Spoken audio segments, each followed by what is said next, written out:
pessoal, tudo bem com vocês? Me chamo Daniele e hoje eu vou resolver mais uma questão desafio. Será que você consegue? Antes de assistir o vídeo, dá uma pausa e tenta resolver. Vamos lá? No triângulo retângulo, determine o raio da circunferência inscrita. Então, vejam só. Eu tenho aqui um triângulo retângulo, uma semicircunferência inscrita nele e eu preciso determinar esse raio. Para determinar esse raio, nós precisamos utilizar algumas propriedades. A primeira é a do Teorema de Pitágoras, já que aqui está se tratando de um triângulo retângulo.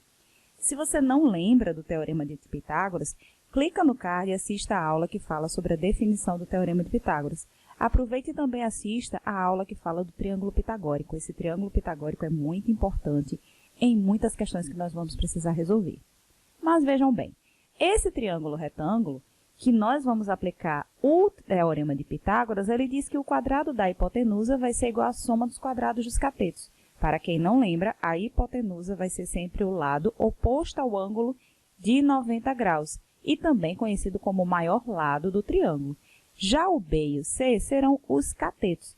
Nesse caso aqui, o 12 seria um cateto e o 5 seria outro cateto.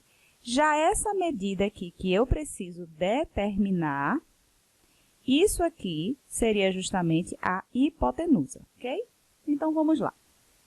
O quadrado da hipotenusa vai ser igual à soma dos quadrados dos catetos, ou seja, 5 ao quadrado mais 12 ao quadrado.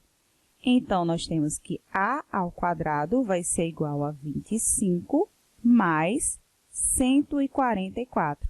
25 mais 144, isso aqui vai dar 169. Então, para determinar essa raiz, a raiz quadrada de 169 vai ser igual a 13, ok? Então, 13 é a medida da hipotenusa.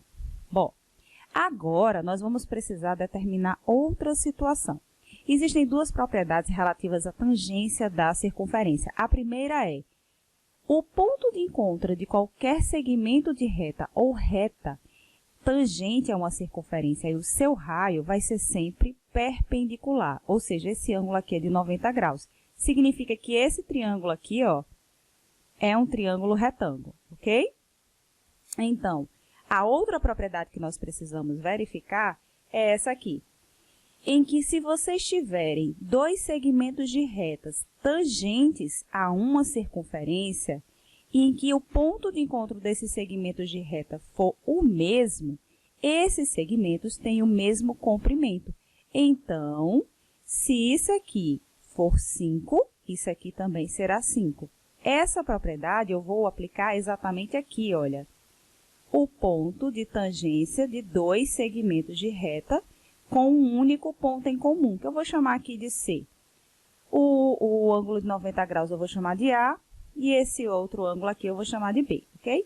Então, esses dois segmentos de reta aqui, eles têm o mesmo comprimento. Então, se aqui vale 5, aqui também vale 5. Como nós sabemos que a distância de C a B é 13, e esse pedacinho aqui é 5, significa que 13 menos 5, isso será 8.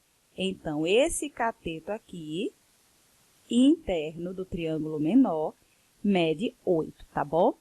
Bom, agora nós vamos usar a semelhança de triângulos.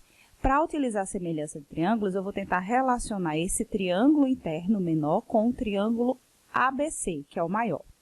Vejam, esse ângulo aqui, que eu vou chamar de alfa, ele é em comum tanto com o ângulo do triângulo ABC, como do triângulo interno, que é esse pequenininho.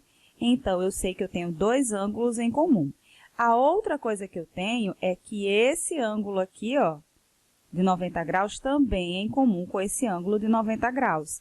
Então, automaticamente, esse ângulo que está aqui, que eu vou chamar de beta, vai ser em comum com esse ângulo aqui, que eu vou chamar de beta. Então, pelo caso ângulo, ângulo, ângulo, nós temos aqui dois triângulos semelhantes. Então, usando a razão de semelhança, nós vamos determinar a medida que eu estou buscando, ok? Então, vamos lá. Primeiro passo é construir os dois triângulos, tá bom? Então, vejam só, eu tenho aqui o triângulo maior, que eu vou determinar aqui os ângulos como A, B e C, onde os catetos seriam 5, 12 e a hipotenusa 13. E o triângulo menor, que é esse triângulozinho que eu estou tratando aqui, onde esse ângulo aqui seria o mesmo ângulo do lado, ó, do ângulo B, ok? E aqui seria o ponto do ângulo beta. Então, aqui seria a medida do raio, essa outra medida seria o cateto e isso aqui seria a hipotenusa, que eu não sei quanto é, mas eu não vou precisar dela. O que nós precisamos é usar a razão de semelhança. Então, o que é que nós vamos ter aqui?